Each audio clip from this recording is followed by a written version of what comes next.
जय हिंद। समझते हैं इस वीडियो में एफआईआर क्या होता है, एनसीआर क्या होता है, क्रॉस एफआईआर और जीरो एफआईआर क्या होता है। तो आप लोग बने रहिएगा इस वीडियो में अंत तक। देखिएगा, सबसे पहले किसी भी प्रकार का क्राइम जो होते हैं, क्राइम मुख्य रूप से दो प्रकार के होते हैं। पहला जो आपका क्राइम आते हैं कॉग्निजेबल क्राइम कहते हैं या कॉग्निजेबल ऑफेंस कहते हैं, जिसको संज्ञेय अपराध कहते हैं।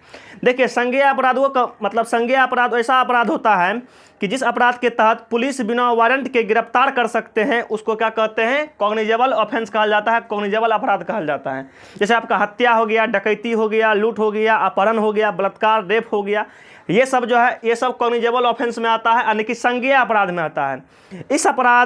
इस अपराध में पुलिस बिना वारंट के गिरफ्तार कर सकती है। उसके बाद देखिएगा, नॉन कॉग्निजेबल अपराध क्या हुआ, जो मतलब मामूली जो छोटा मोटा अपराध हो उसको नॉन कॉग्निजेबल अपराध कहा जाते हैं। जैसे मान लीजिए किसी के साथ गाली गलौज हो गया, हाथापाई हो गया, जो छोटा मोटा मामूली सा अपराध होता है वो नॉन कॉग्निजेबल अपराध में आता है, यानी कि नॉन कॉग्निजेबल ऑफेंस में आता है, असंज्ञेय अपराध में आता है।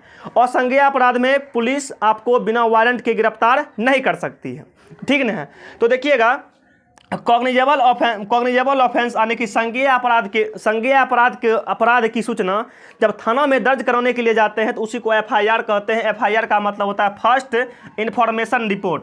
एफआईआर का मतलब क्या होता है, फर्स्ट इन्फॉर्मेशन रिपोर्ट हो जाता है, यानी कि अपराध के किए जाने की जो पहली सूचना दी जाती है थाना में जाकर के, उसी को एफआईआर कहा जाता है। एफआईआर का मतलब फर्स्ट इन्फॉर्मेशन रिपोर्ट हो जाता है। और ध्यान दीजिएगा कि एफआईआर जो होता है कॉग्निजेबल ऑफेंस यानी कि संज्ञेय अपराध के लिए लिखा जाता है, दायर किया जाता है।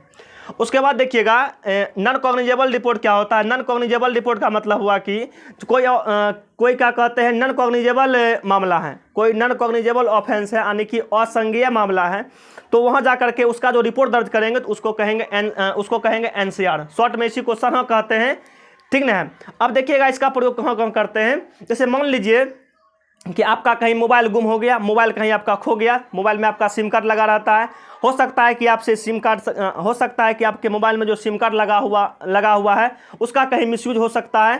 तो आप क्या करते हैं, जा करके थाना में एनसीआर लिखवा सकते हैं, एनसीआर कटवा सकते हैं। देखिए, एनसीआर कटवाने का क्या होता है फ़ायदा, देखिएगा एनसीआर इसका क्या क्या फ़ायदा होता है।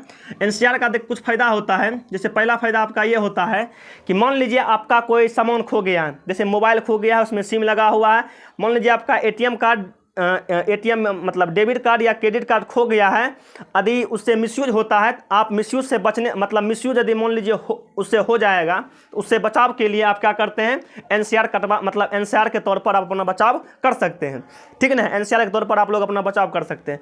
मान लीजिए आपका कोई सामान एकाएक कहीं से गुम हो गया है, अगर आप लोग एनसीआर लिखवा देते हैं और कभी पुलिस को वो सामान जब्त होता है तो वो सामान आप लोगों तक पहुंच जाएगा। तो एनसीआर जो है, एनसीआर भी क्या कहते हैं, एनसीआर से भी जहां तक होता है इससे भी फायदे हो जाता है, ठीक है। तो एफआईआर समझ गए हैं। अब देखिएगा, एफआईआर में ही एक आता है जीरो एफआईआर। ये क्या आता है, जीरो एफआईआर। देखिए, जीरो एफआईआर क्या होता है।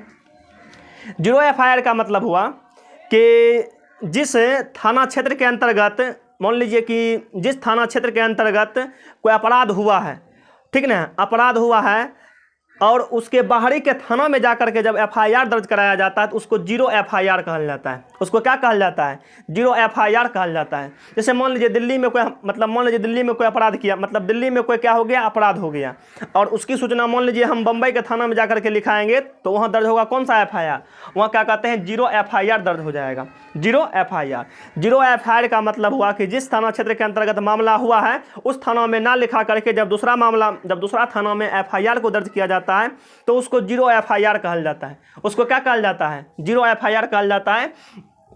देखिएगा, एफआईआर को जिस कॉपी में लिखा जाता है ना, उसको एफआईआर रजिस्टर कहा जाता है, एफआईआर रजिस्टर कहा जाता है।